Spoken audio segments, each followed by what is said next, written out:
comment, and subscribe. If you want to see more. Welcome to a brand new Captain Marcus McCunwell and crew, frequent privateers of the Royal Crown, also known on the high seas, Captain Anarchy. You and your crew stand accused of treason on the high seas against the American colonies. How do you plead for you and your crew, sir?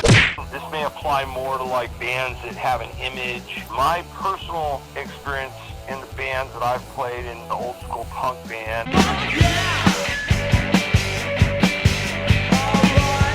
Metal band. Welcome, folks, to Suicide City. We've got booze, pills, hookers, and dope. It's nearly legal and almost free. So come on in. Bring your wife. Bring your girlfriend. Hell, bring them both. Thrash metal band, and a goth band, and a pirate metal band. There's some masterminded, sir, and we'll be on our way, is our usual opening line. Kind of the same experience with most of those bands where it just seems like I'm the singer and I dress up and I go out. I used to go out every night of the week, but to cut my drinking back, I cut my going out to more or less just 1 or 2 nights a week instead of going out every night of the week. Then I quit drinking and kept going out only just like 1 or 2 nights a week to whatever the best shows are, which actually kind of worked out for me because it's a business opportunity where every day it rains. Yeah, well, no, I go everywhere for free, so money's never a problem. Well, no, there's also buying drinks and shit. You know me, I always rolled with somebody that had a car, and I had my rolling cooler in their trunk. Your car bar always was a bitch. Yeah, I could always drink out of the trunk in between the bands. For a parking spot in front of the club or behind the club and just walk out there and make cocktails out of the trunk and slam beers and shots and then sneak a flask in. Oh, I probably should be talking about all this shit. So money on drinks was never really an issue. If it was about getting a drink inside, usually some chick would buy it for me, so whatever.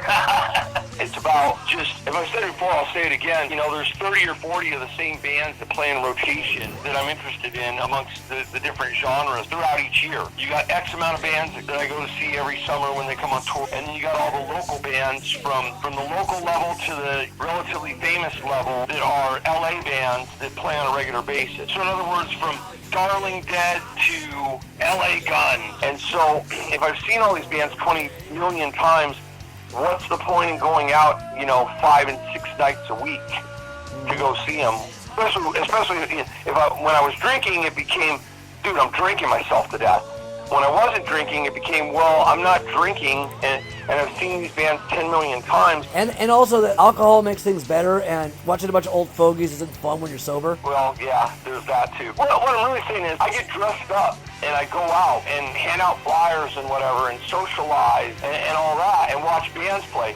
My experience has been that a lot of the guys in the bands that I've played with, and I think that maybe a lot of singers and other bands maybe can say this too, are guys that just kind of work 9 to 5 jobs, and they don't go out to clubs very often, if at all, really. I call it Saturday night. Saturday night I dress up, I go out, in my full regalia, and I go watch bands and socialize and party and whatever. These guys, they spend Saturday night with their girlfriend or their wife, or if they don't have one, they spend it sitting at home playing Nintendo, smoking pot with their friends. That one night a week that the band rehearses, whatever it is, let's call it Wednesday night, the guys show up.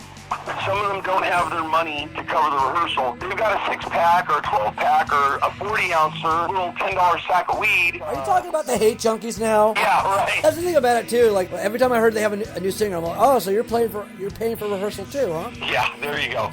Exactly. All these band members that show up, and they don't have their 15 or 20 bucks to pay for the rehearsal for the night, and it's because they spent it on a 6-pack, tacos from the taco truck out front of the rehearsal room, a bag of chips, a Gatorade, and a 10-sack of weed from the dispensary. And it's like, well, I can see why you don't have your rehearsal money, because you spent it on partyables.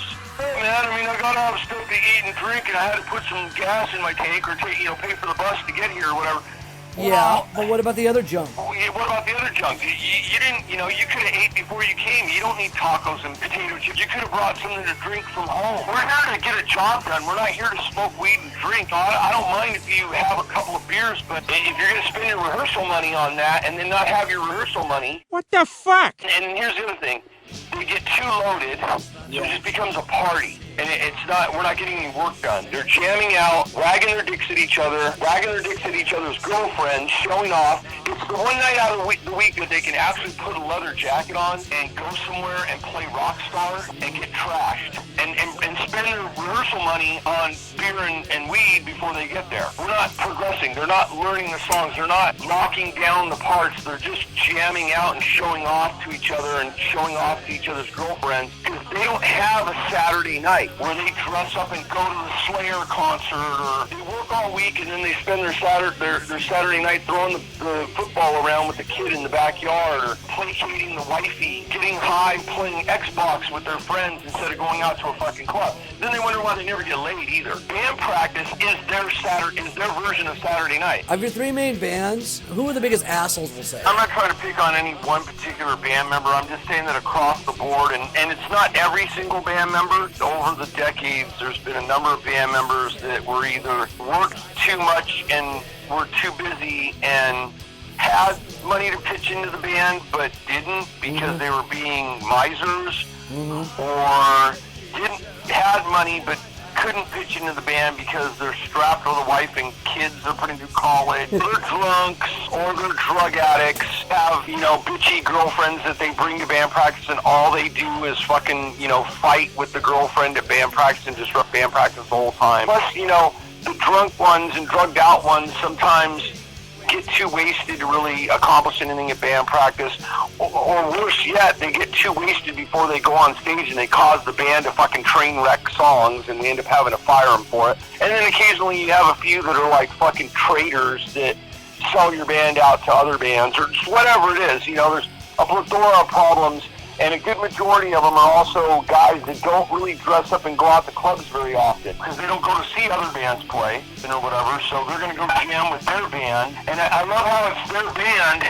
yet they show up without their band practice money and just showed up so they could play rock star. And it's just kind of lame. And I'm not sitting here that I've been a perfect angel because, for a long time, I would show up excessively late for band practice, recording sessions. That's why you were kicked out of the Peppermint Creeps.